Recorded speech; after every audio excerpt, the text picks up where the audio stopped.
Assalamualaikum warahmatullahi wabarakatuh. Apa kabar teman-teman? Semoga sehat selalu.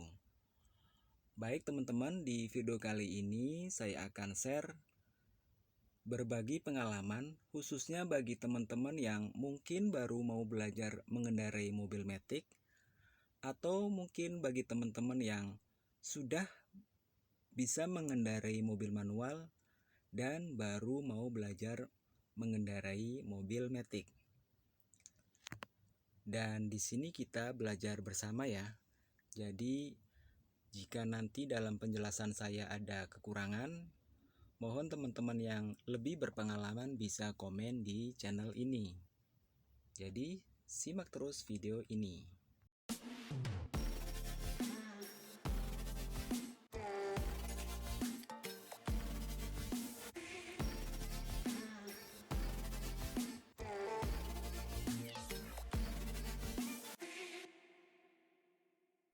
Oke, baik teman-teman.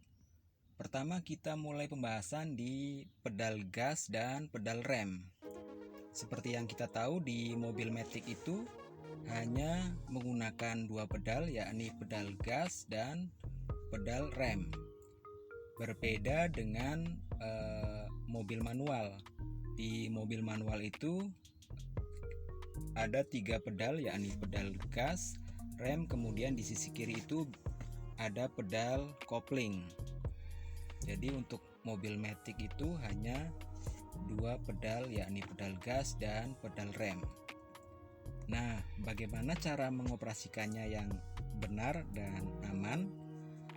Jika teman-teman yang baru belajar mobil matic, sangat disarankan mengoperasikannya itu hanya menggunakan satu kaki saja, yakni kaki kanan, untuk berpindah-pindah dari rem, kemudian berpindah di gas pelan-pelan, kemudian mengerem, seterusnya seperti itu, hanya menggunakan satu kaki.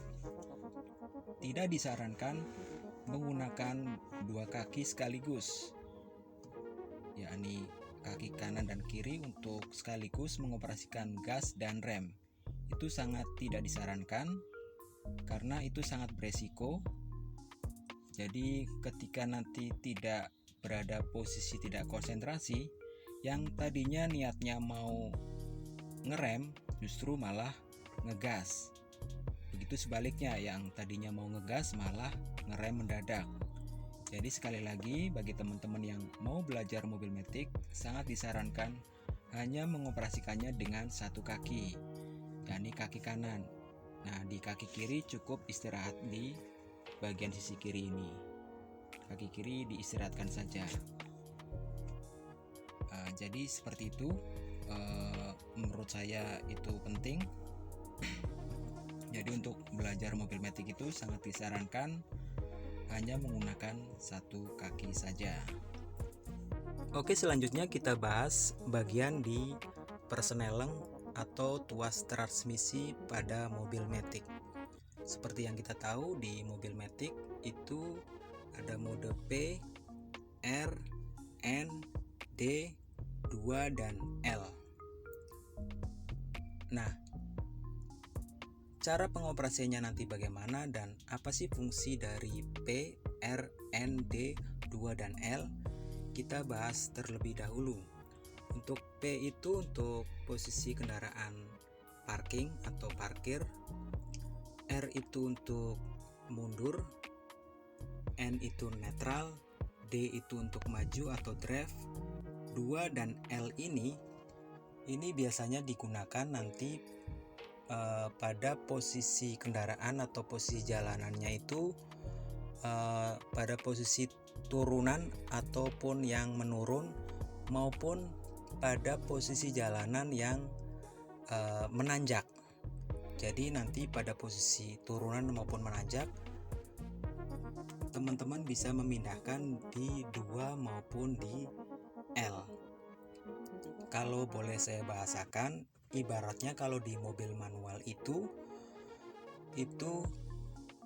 kendaraan pada posisi menurunkan gigi 2 maupun gigi 1. Nah, 2 dan L itu fungsinya seperti itu.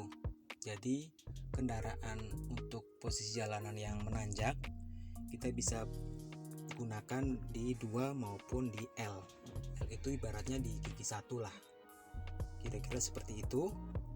Namun untuk kendaraan yang masih di dalam kota yang jalanannya masih normal, artinya tidak banyak tanjakan maupun turunan, ya cukup di D saja, tidak perlu memindahkan di 2 dan L.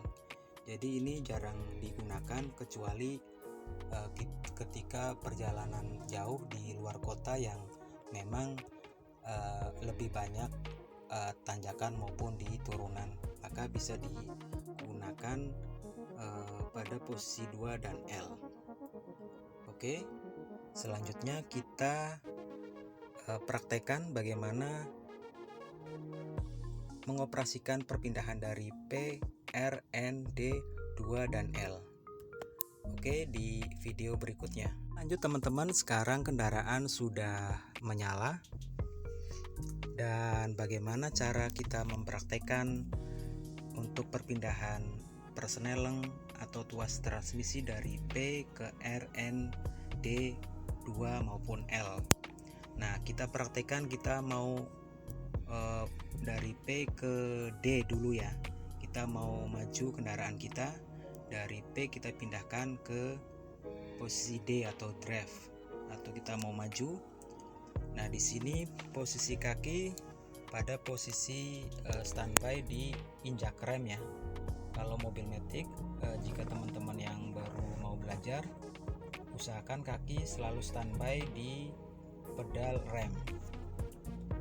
Dan memang untuk menyalakan mobil matic itu secara otomatis kita harus menginjak rem terlebih dahulu, baru bisa menyalakan mobil atau kendaraan mobil matic itu sendiri.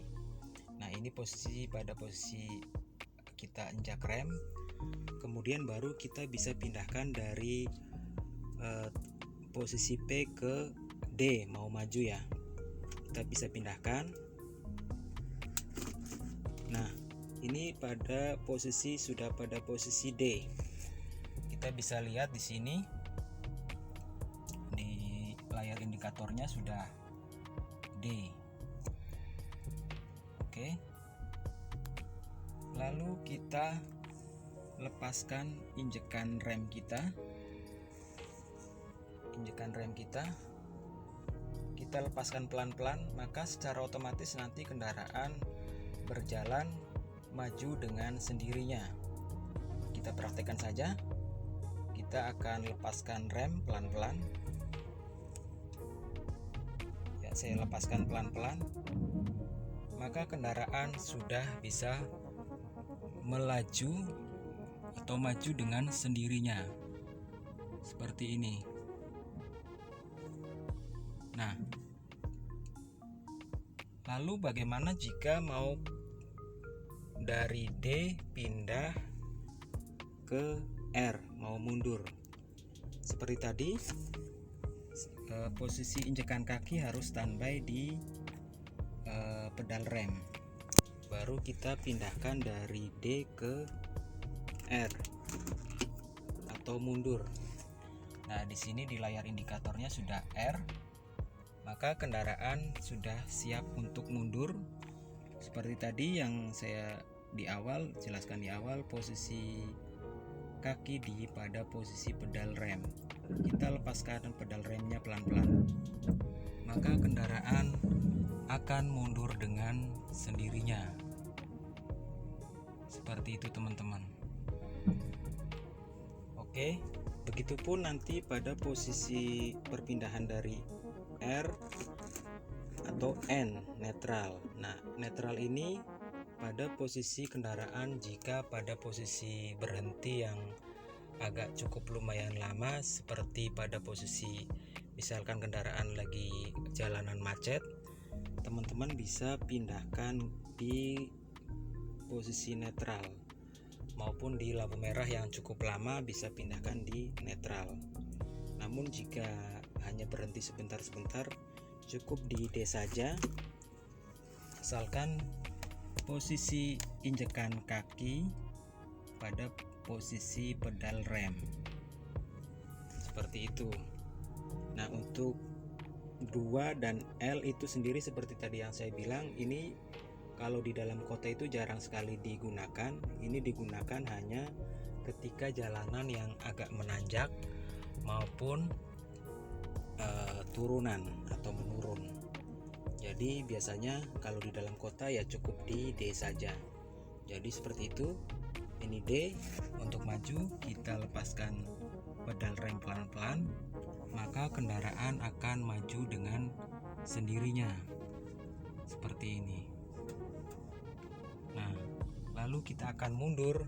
Kita cukup pindahkan dari D ke R. Jangan lupa untuk menginjak rem, selalu standby di pedal rem. Nah, kita sudah pindahkan dari D ke R, maka kendaraan akan mundur dengan sendirinya. Seperti itu teman-teman. Jadi saya kira sudah cukup jelas. Semoga saja bermanfaat, dan sekali lagi apabila dalam penjelasan saya ada kekurangan, bagi teman-teman yang mungkin lebih berpengalaman, bisa komen di channel ini untuk memberikan saran maupun kritikannya. Terima kasih sudah menonton dan sampai jumpa di video-video berikutnya. Terima kasih.